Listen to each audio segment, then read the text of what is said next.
lower costs, to grow the middle class, and defend freedom, particularly a woman's freedom to make her own reproductive health care decisions. We have repeatedly made clear and demonstrated our willingness to find bipartisan common ground with our Republican colleagues on any issue, whenever and wherever possible, in order to make life better for the American people and to deliver real results and solve problems for hardworking American taxpayers. House Democrats are temporarily in the minority, but have repeatedly governed as if we are in the majority, because we recognize that our job is to deliver for the American people in blue states, red states, and purple states. That's our job. And all we've asked for is that traditional Republicans break with the MAGA extremists in their party to partner with us in order to get things done. Once again, we find ourselves at another fork in the road. Extreme MAGA Republicans want to shut down the government because they are determined to jam Trump's Project 2025 down the throats of the American people and enact extreme cuts to veterans, to Social Security, and to disaster relief in a manner that will hurt the American people. We are simply asking traditional Republicans to partner with House Democrats in a bipartisan way to find the common ground necessary to avoid a Donald Trump-inspired extreme MAGA Republican shutdown.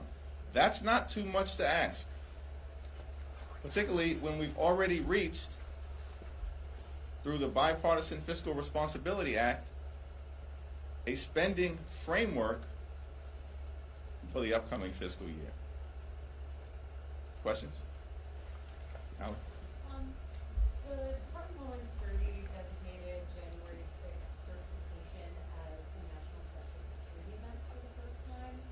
I wonder if you could talk about, broadly any concerns that you have as that date gets closer, and how Democrats are preparing for certification when it's not certain that Senate Republicans will. Well, House Democrats are committed to protecting the democracy. We're committed to free and fair elections, and we're committed to the peaceful transfer of power that will begin on January 6th. In that regard, our focus at the moment on the non-governmental side is just to make sure that the people who are elected on November 5th actually believe in American democracy and are not election deniers. That's the clearest path forward for any American who is concerned that there are some in this country, led by the former president, who continue to acknowledge that Donald Trump lost in 2020 and perhaps are prepared to undermine the peaceful transfer of power on January 6th of next year. Was that designation necessary? The designation was made by the Biden administration and the Department of Homeland Security, evaluating both what happened on January 6, 2021, which was a disgrace to the United States of America when a mob of violent individuals were incited by Donald Trump and extreme MAGA Republicans to attack the Capitol, seriously injuring 140 officers who were defending the Congress, the Capitol, and the Constitution, and yet refuse to apologize or acknowledge fault in connection with a day in American history, January 6th, that will live in infamy. And so, yes, I think evaluating the facts, both in terms of what happened on January 6th and the refusal by many extreme MAGA Republicans to stop something like that from ever happening again, that this designation by national security professionals seems to have been necessary. Mr. Chair, thank you. I know that you want a clean CR, but now that Speaker Johnson has to go back to the drawing board, do you think Democrats are open at all to a shorter CR with the SAVE Act? Do you think some Democrats could be picked off? We have zero interest in enacting any part of the agenda.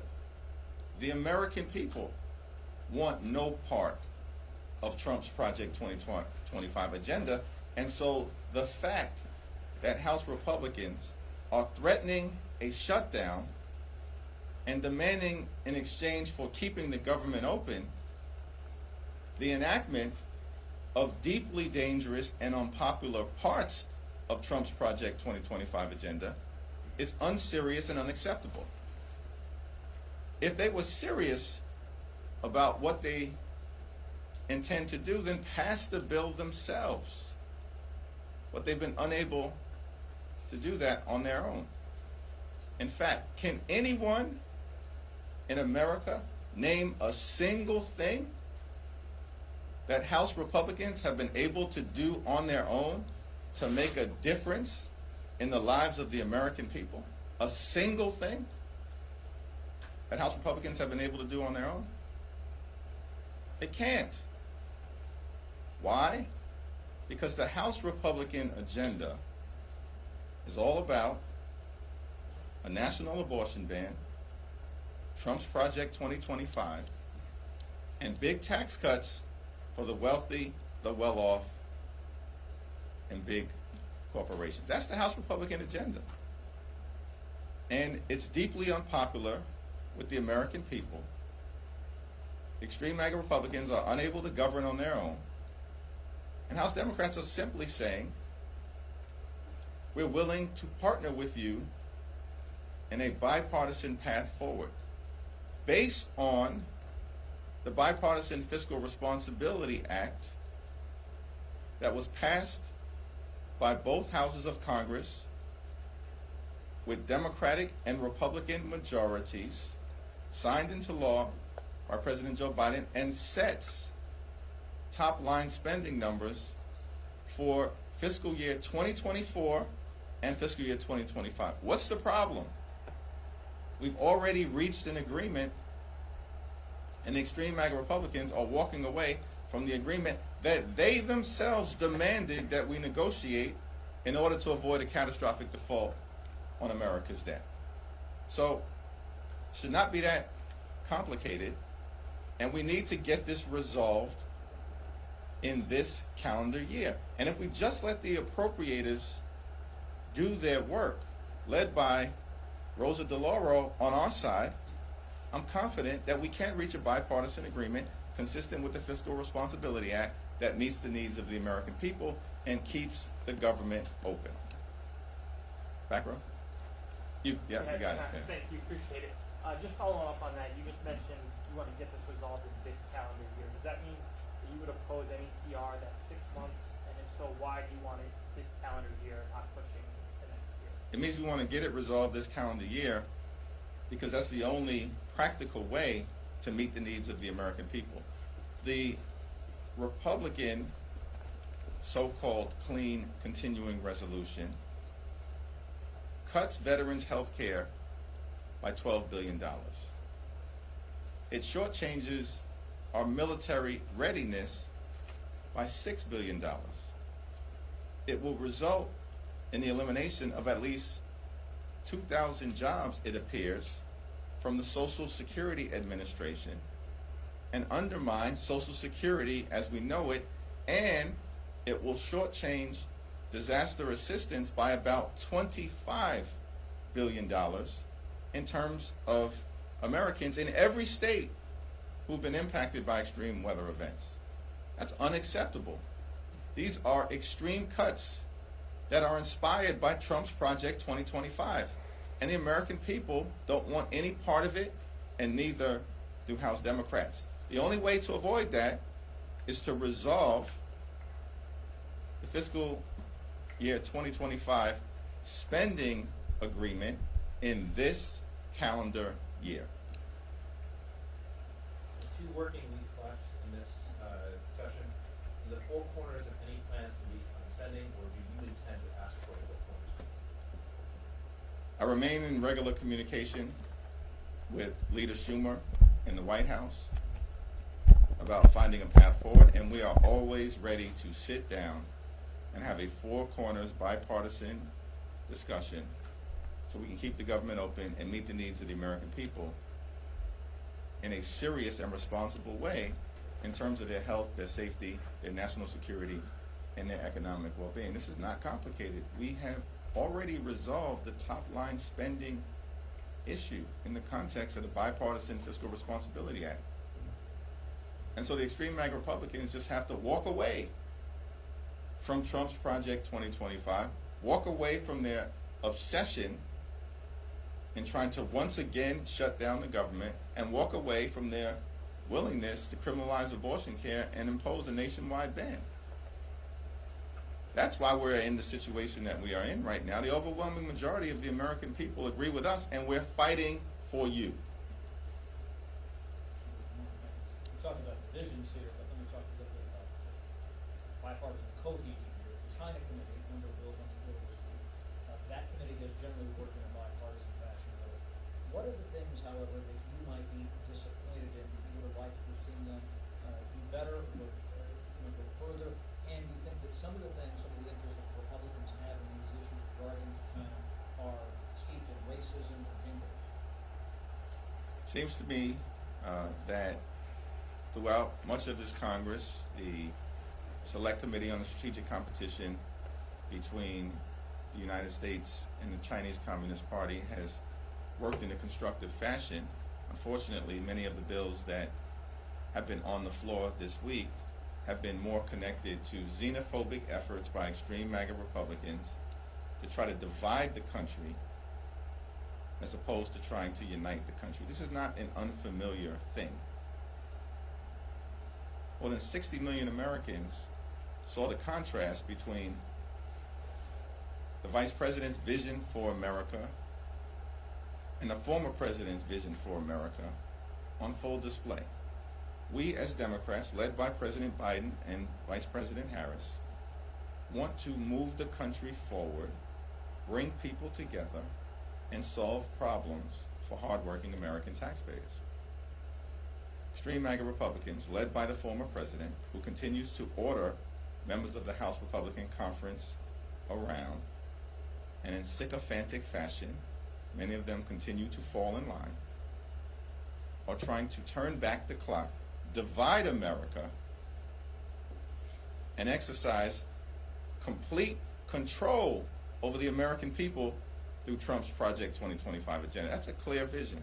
So whatever happens on the House floor this week, next week, the week thereafter, should be viewed in that context. I know you want a bipartisan solution, but understanding that this is a Republican shutdown, are you predicting a shutdown at this point into this? The American people should be very concerned that extreme MAGA Republicans once again want to shut down the government. That concern is anchored in Republican history in shutting down the government. In the 1990s, under former Speaker Newt Gingrich, House Republicans shut the government down to try to end Medicare and Medicaid as we know it. They failed after shutting down the government.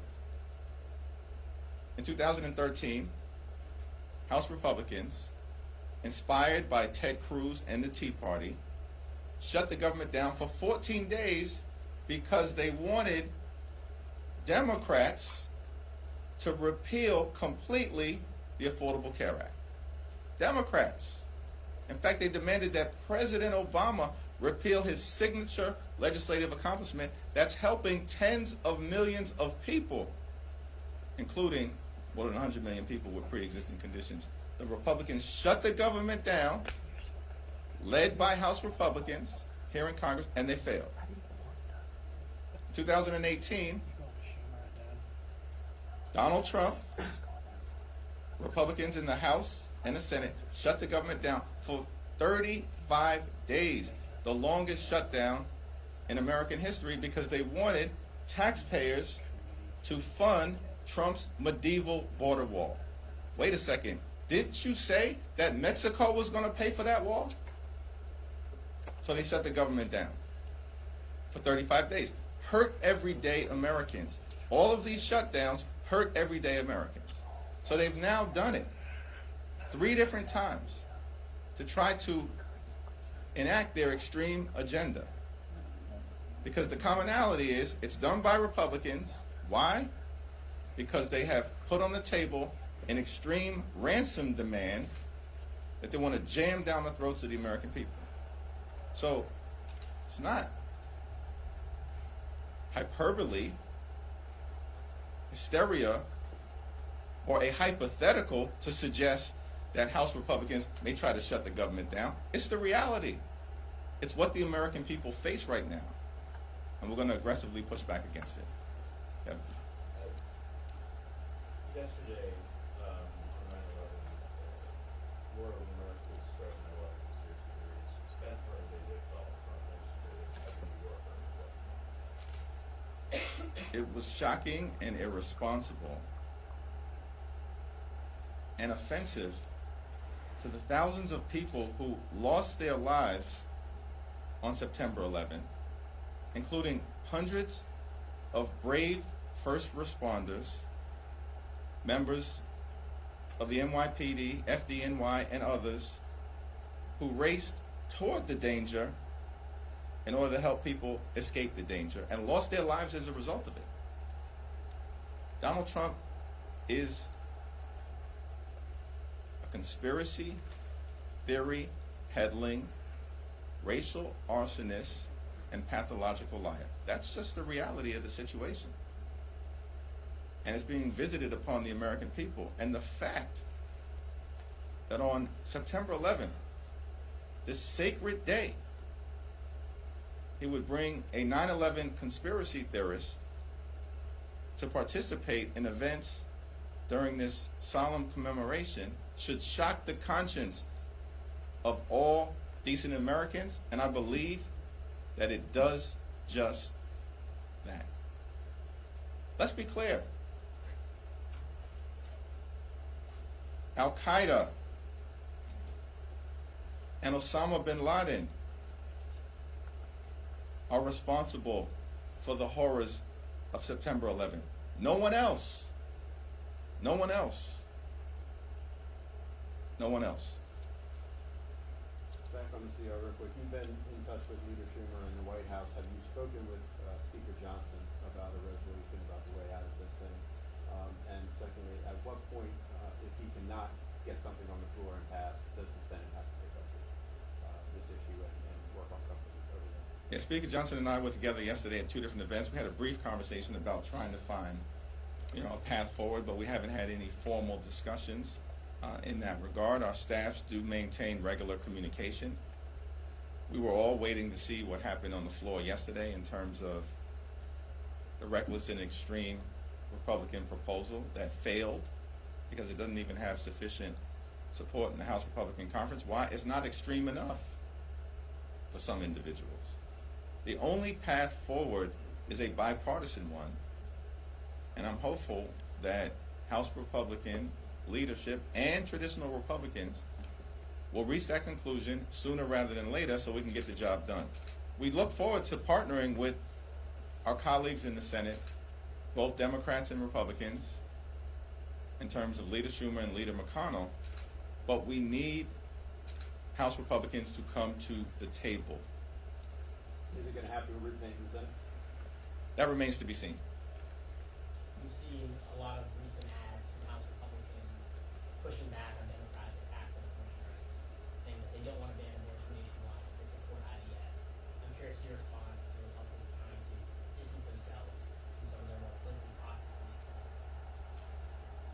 Street Bank Republicans are on the run because they know they have gone too far. But they are lying to the American people when it comes to reproductive freedom. And the American people understand it. Kamala Harris, Senate Democrats, House Democrats, support a woman's freedom to make her own reproductive health care decisions. We support family planning. We support access to birth control. And we support IVF. Donald Trump and House Republicans detonated Roe v. Wade and created a circumstance in America, as articulately and powerfully outlined by Vice President Kamala Harris on numerous occasions, where reproductive freedom has been ripped away from tens of millions of women in America, and they want it to continue. Trump's Project 2025 is in part about surveillance of the pregnancies and miscarriages of women in the United States of America. If you want to surveil women in this country and their pregnancies and their miscarriages and their health conditions related to reproductive events in their life, why do you want to do it? It's because at the end of the day, Republicans want to criminalize abortion care, impose a nationwide abortion ban, enact government-mandated pregnancies, and outlaw access to things like birth control and in vitro fertilization. Donald Trump doesn't even know what IVF stands for, and we saw that the other day. He doesn't even know what IVF stands for. And we're supposed to believe that they're champions in this area? It's laughable. Thank you, Mr. Leader. In her Taylor Swift's Instagram post endorsing Kamala Harris, she mentioned artificial intelligence inspired misinformation for her reasons for supporting the vice president. A lot of, and even Oprah tonight is hosting a primetime special on artificial intelligence. It's a huge issue in society right now. But a lot of the artificial intelligence federal policy has been established by executive actions in the Biden administration, not much in Congress. What do you say to Americans out there who are frustrated that the legislative process isn't keeping up with innovation? And if House Democrats take back the majority, will that be a priority? Will artificial intelligence regulation be a priority for House Democrats and the majority next Congress?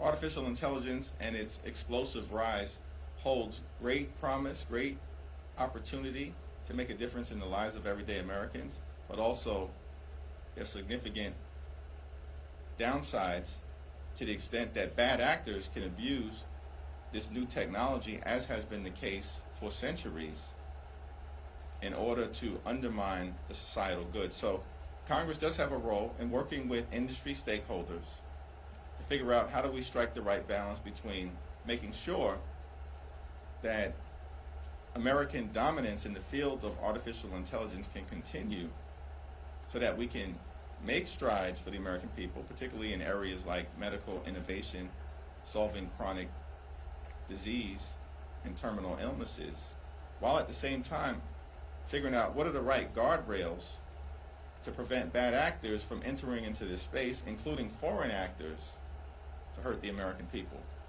We currently are engaged in a pretty thoughtful exploration that is bipartisan in nature. I commend Speaker Johnson and Republicans for partnering with Democrats in this regard through the Artificial Intelligence Task Force that's evenly divided, led by Ted Lieu on our side. And we hope that it will yield some constructive recommendations, perhaps by the end of the year, that can then lead to legislative action in the future. Okay? Last two questions. Thank you, Leader.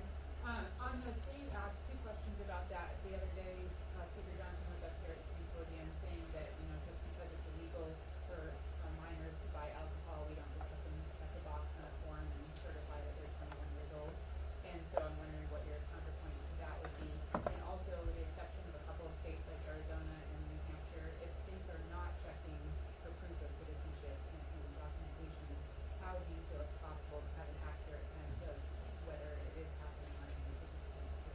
Constitution does not permit non-citizens to vote, period, full stop. Extreme MAGA Republicans have zero credibility and zero legitimacy when it comes to free and fair elections in the United States of America and a peaceful transfer of power. We will not be lectured.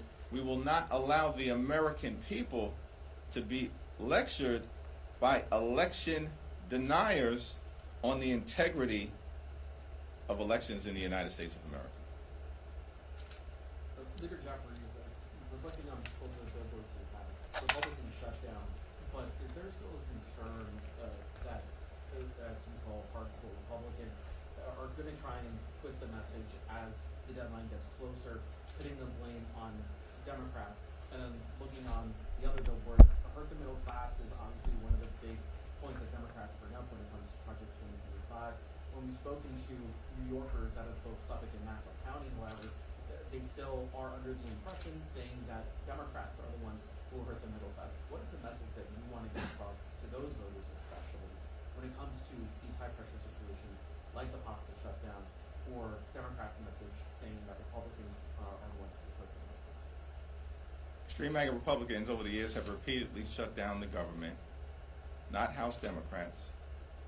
And House Republicans are determined to shut down the government again. They have never successfully been able to persuade the American people that anyone other than themselves is responsible for a government shutdown. Why in the world should we have any concern that in this particular instance, when on their own in this Congress, House Republicans have produced nothing but chaos, dysfunction, and extremism, that this time will be different?